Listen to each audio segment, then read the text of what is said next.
I would start with a product that's just meant to generate buzz and hype, that's PR worthy. So a product na pag-uusapan na not necessarily ko kailangan pagkakitaan. It can be a loss leader type of product. It can be a product na medyo outrageous na wala naman talaga bibili. Pero it's a product that will generate buzz and that will create excitement for the store. Kasi you're new eh. So I don't want to buy the views. I don't want to buy the reach. So I'll let social media do its thing by creating something that will capture the imagination of people.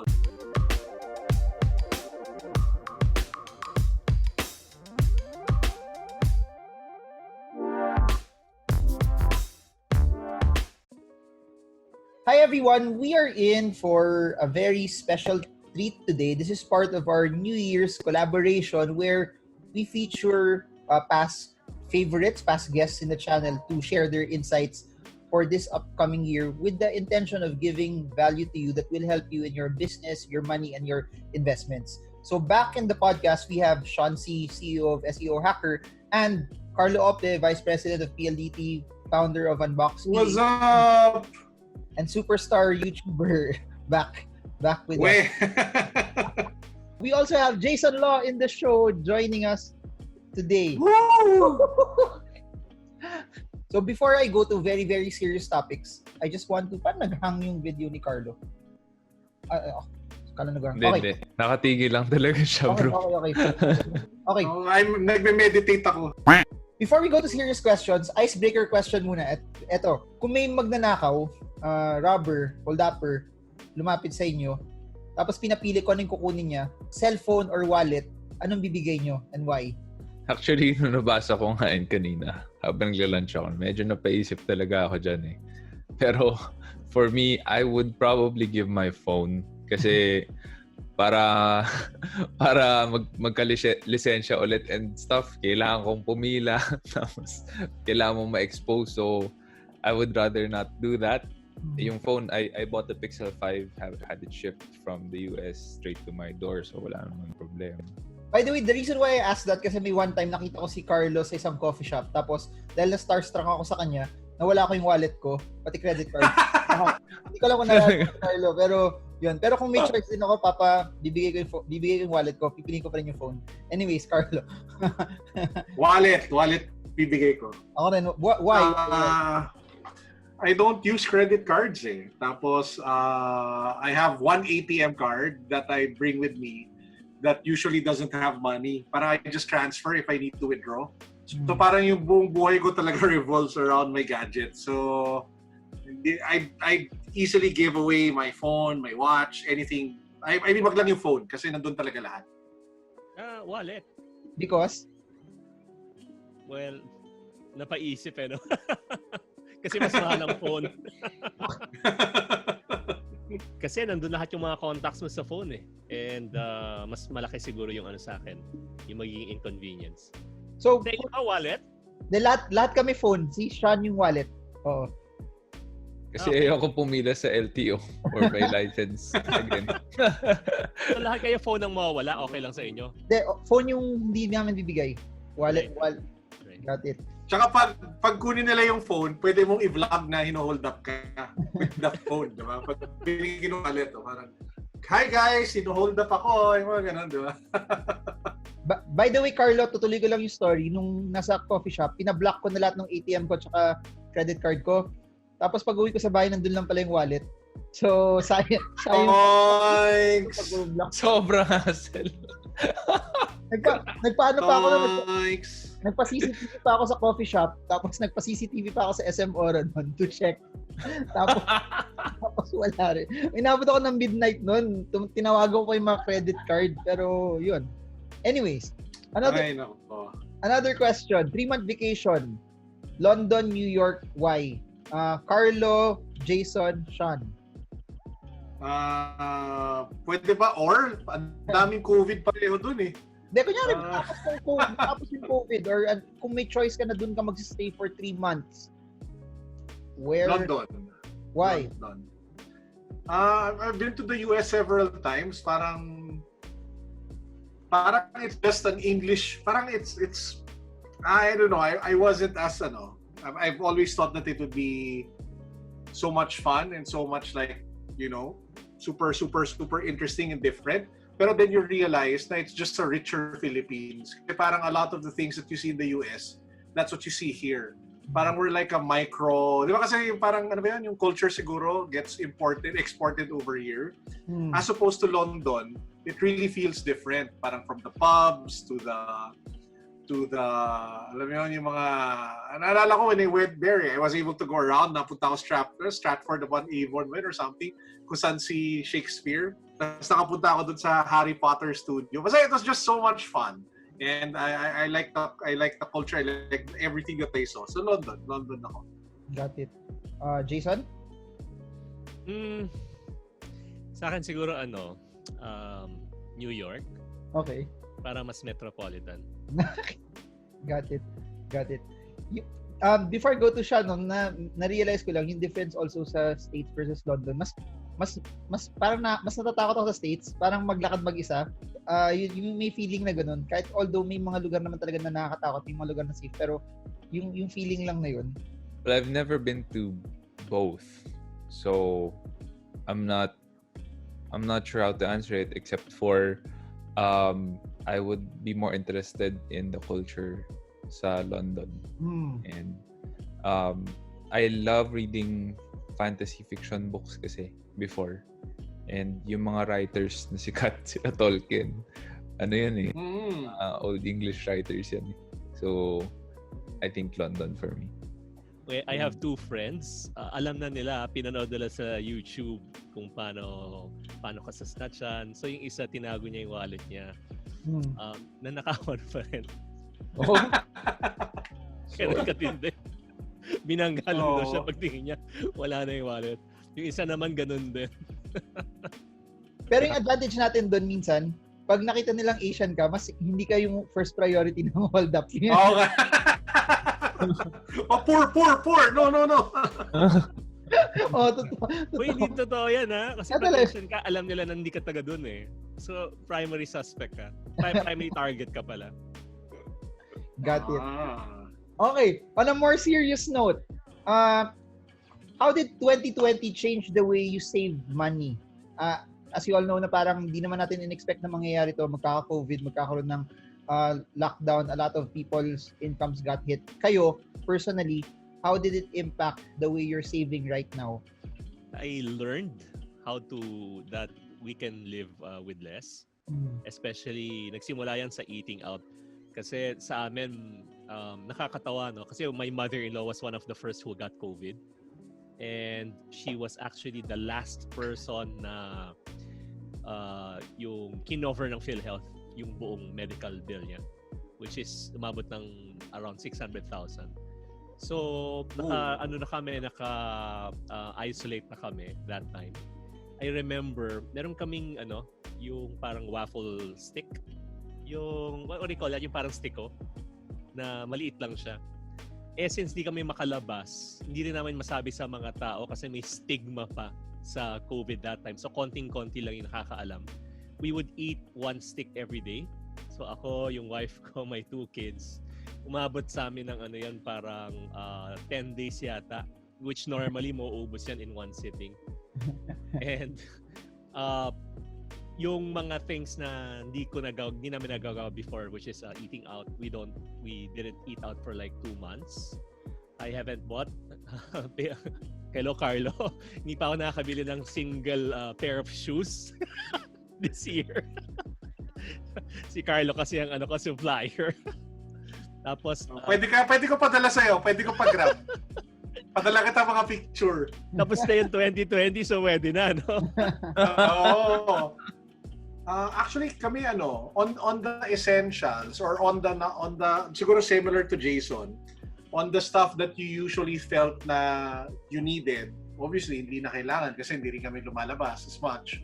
But in terms of the money out, parang instead of it going to stuff na ganon, I spent a lot pero mostly on investing. So parang I was fortunate na whatever emergency fund that I have was in place prior to COVID. So lahat ng pumasok na pera, I really put into the businesses that I had. When the stock market crashed, sabi ko, wow, this is like a once in a lifetime thing. So I put in a lot. As in talaga, I took a big risk when it went tumbling down.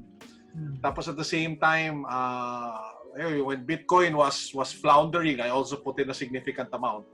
So, yun. Actually, kinabahan nga ako at one point nung hindi tumataas lahat yan eh. Kasi parang, oh, did I just throw away all my money? Parang, yun. So, happy naman ako kahit paano bumawi. Pero, it was a very busy year. I am fortunate that I'm in an industry that still works during the pandemic. Not even talking about my day job, but the businesses that I have. So, yeah, it was a very busy 2020 for me. But did it make you more aggressive sa pag-saving, or talagang since it was in place already, that caused you to become more aggressive sa investing? I wasn't saving was the last thing on my mind. The only thing on my mind was risking as much as I could. Kasi secure na yung emergency fund eh. Parang for the longest time, meron ako emergency fund tapos I wouldn't invest as much. Kasi parang I always felt na parang mahal na stock market or parang taas naman ng Bitcoin, ang hirap pumasok. Pero when everything just came tumbling down, parang I just made the bet. Sabi ko parang once in a lifetime to. Tapos I believe naman in God na babalik ang mundo. Medyo na-feeling ko na stress si Mitch eh. Kasi talaga literally through caution to the wind. Ganong level. Talagang, bili tayo! Bili! Tapos diba tinatanong pa kita noon, marami naman pa kita bilhin. Kahit di mo, huwag niyo ako gagayahin sa mga nakikinig. May sabihin siya, sige, bili tayo yan! research. Parang, may tatama din dyan. Parang, medyo shotgun ako in a way. But yeah, it was a very aggressive year for me. Got it. So, risk on for Carlo Ople. Sean? Sa akin, 2020 was the year when I was able to pay for this house. I bought it 2017. I live in BF Parañaque. So, it's 350 square house. And I took a 10-year loan from the bank. Kasi I didn't want to pressure myself and rush myself. But in 3 years, by God's grace, we were able to pay it because we saved a lot. So we did not, same with Jayson, we did not spend for needless things. Wala din akong bagong sapatos na binili. And pwede ka napadala ng picture. Ano ba size mo? 10. Meron ako mga size. Online selling na lang tayo ngayon, live selling. Sabihin nyo lang mine kung gusto niyo. Marami kami na save, and then was able to pay also for 2019 was the first time I bought a brand new car sa Honda Odyssey kasi wala akong mahanap sa market na good year and second hand, wala nagbebenta. So first time I bought a brand new car and we were able to pay it then this year. So we were last year 2020. So that was a year of, I guess, being debt free. And because of congratulations saving, yeah, thank you. So I hope it was good debt naman because the house and the car was supposedly yung Odyssey was for me to, kasi I travel around I meet clients, 3 meetings a day, then I have a driver, so I just sit in the recliner and natutulog ako doon or I work there. So it's supposed to be an investment for better health and less stress for me, but now it's sitting in the garage. So, at least nakakatipid yung mileage. Sa gas pa lang, no, parang wala pa yata 15,000 na gastos ko buong taon sa gas consumption. So, yun. Carlo talked about selling online, no. Ito question ko sa inyo. Strategy, technique. Kunyari, there's a lot of people selling already online because of the pandemic. A lot of people were forced to sell. If you would start something e-commerce related tomorrow, what would be your first step para mapansin kayo tsaka magkaroon kayo ng benta considering that there's so many other people in this space already? So probably I'll start with Carlo, Sean, then Jayson. I would start with a product that's just meant to generate buzz and hype that's PR worthy. So a product na pag-uusapan na not necessarily ko kailangan pagkakitaan. It can be a loss leader type of product. It can be a product na medyo outrageous na wala naman talaga bibili. Pero it's a product that will generate buzz and that will create excitement for the store. Kasi you're new eh. So, I don't want to buy the views. I don't want to buy the reach. So, I'll let social media do its thing by creating something that will capture the imagination of people, diba? So, kunyari, when I launched Project 721, which is like our apparel brand or merch brand for our main channel, gumawa kami mystery boxes na sobrang kalokohan talaga yung laman. As in, it's a 5,000 box pero may iPhone sa loob. Kasi hindi yung chipipay na iPhone. Kasi yung tipong iPhone na bagong model.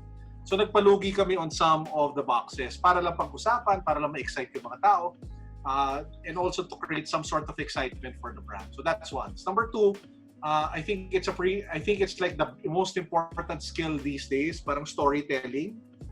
Parang kalimutan mo na lahat na iba. Alam mo yun, di ba nga programming, engineering, tapos coding. Pero para sa akin, storytelling right now is like way up there. Kasi if you don't know how to tell a story, if you don't know how to create excitement over stuff, it's hard to sell. If you know how to create a story, if you know how to entice, engage, kahit ano pa yan, kaya mo benta. Parang ganon. So yun, yung dalawang bagay. Got it. Yun pa naman specialty ni Jayson Lo, storytelling. Super master Correct. in storytelling. Okay, Sean. I actually started the selling online. So I started an aquascaping e-commerce site during the pandemic. I got into aquascaping. So Kaya more pala of, may Odyssey eh. actually, the sales there is not so much. But meron. And the reason behind that is when I started it, I was just testing it out. Kasi it's a hobby. I was into the hobby. I grew plants and sabi ko, wala na akong space to replant them. Kasi usually you cut the stem then you replant. Wala na. Punong-puno na yung mga aquarium ko. And sabi ko, sige, I'll sell this online. So I started aquascape.ph and what we did was SEO. So a lot of the aqua plants, they don't have names na parang street names, wala. Scientific names talaga siya. So sobrang hirap sabihin at sobrang hirap i-search. So sabi ko, nung nagsisearch ako nung kunyari, Ludwigia repens, sa mga madadalian sabihin, walang lumalabas na result sa Google sa Philippines. So sabi ko, sige nga, I'll just try this out. There's zero competition, which means we can rank very high, very fast. And true enough, 1 week, we're ranking number 3. Now we're number 1 for a lot of those plants. And we're making sales, but maybe we sell like 1, 2 a day. More of mga ganun lang. And then, dahil ako yung nag-prepare ng order, medyo hassle. Sabi ko, may social media team was telling me, sir, i-promote na natin to, i-go na natin to, full speed. Sabi ko, hindi ko pa kaya kasi ako nagka-cut, tsaka nagpapak eh. Sabi ko, wag na. Okay na yung 1 to 2 a day. So, but yeah, that's, it's a niche market, super niche. And aquascaping, super niche. Kasi walang sobrang daming aquascaper. But, and then we did SEO. We didn't do social media promotion. Got it. Sige, link in the description below. Pati Project 71, link in the description below also. Okay, Jayson. Sa akin yung sa space namin kasi, in a way, mas mabilis mag-pivot. But I had to do a lot of pivoting, no? Kasi I was thinking of a lot of things 2-3 years ago pa to start creating yung mga online programs, online courses. But I didn't have the time to do it. So my main business is B2B. So mga businesses who are getting me for speaking engagements. But I had to move from B2C directly to the clients, mga events, online courses. Because yung time na yun, nag-pivot yung mga companies rin. It took them like 3 to 5 months before they started getting speakers again. So it's interesting because now yung industry ng mga online, mga education here in the Philippines, we're starting to catch up. Sa States kasi probably we're like 5 years behind. But there are some speakers in the States now when they started speaking. Let's say the average, I know one, his name is Michael Hyatt. He averages like 50 speaking engagements a year, which is huge in their, sa kanila, maraming na yon. But he started to create his programs online. And Now he's like, before the pandemic happened, he was averaging around 3 talks a year, but he was earning 3 to 5 times more. So nakikita ko na siya mga 3 years ago. Ngayon na-accelerate, ngayon nangyari. And it's interesting, the 2020 for me is a year of learning as well. You see, there are people now in our space na who can instantly appear like they are, parang ano na ngayon, no? The rise of gurus. Ang dami. They will all teach you how to scale your business. They will all teach you how to do this, how to do that. But the real ones, kasi alam mo yon, yung mga naaral nila tapos tuturo nila ngayon. Let's say Facebook ads, ang dami sobrang nagtuturo ng Facebook ads ngayon. Pero mga naaral rin nila sa mga courses. But if you are legitimate and you have a solid foundation for your business and to start pivoting online, I did this one nakakatawa online survey. I just tested it out. So I'm planning to roll them mga probably third week of January na mag full blast. But there was one I got like parang 12,500 opt-ins in one day. So yung mga ganun. And it's interesting. May tatanong kay Carlo, yung release ng di ba, yung Jordan, yung color green sa Philippines. Umabot ng 400,000 yun. Crazy. Yung Jordan 4 Manila. Kasi they only made 150 pairs. Binili ko sila at 250 to 300. Pero nabenta ko sila at 400 to 450.